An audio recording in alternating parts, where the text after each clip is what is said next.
Voici un petit tutoriel sur l'application Calque graphique de GeoGebra sous iPad. Donc, cette application permet de représenter la courbe d'une fonction, d'établir un tableau de valeurs, de chercher des points spéciaux d'une fonction à partir de sa formule.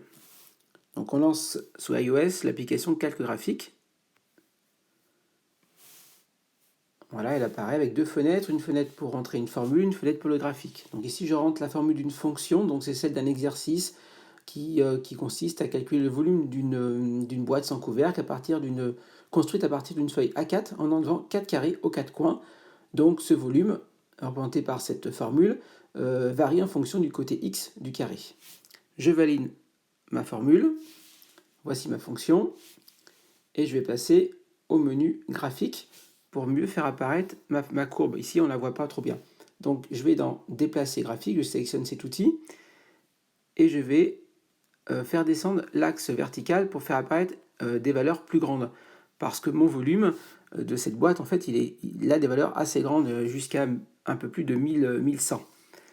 Ici, je vais ajuster mon graphique pour voir apparaître les valeurs du côté du carré entre 0 et 10,5. X entre 0 et 10,5, parce que c'est les valeurs possibles pour mon côté du carré.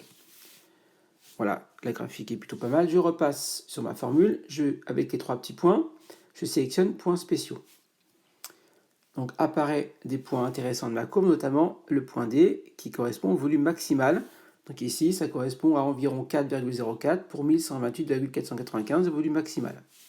Je vais faire établir un tableau de valeurs. Donc tableau de valeurs, toujours avec les trois petits points.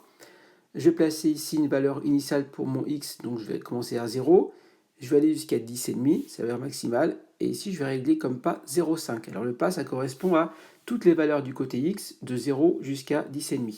Les voici, donc on voit X, 0, 0, 5, 1 jusqu'à 10,5 et le volume qui correspond. Donc par exemple, si on prend pour côté 3, le volume c'est 1066,5, on voit côté 3, ça correspond à ce point, 1066,5.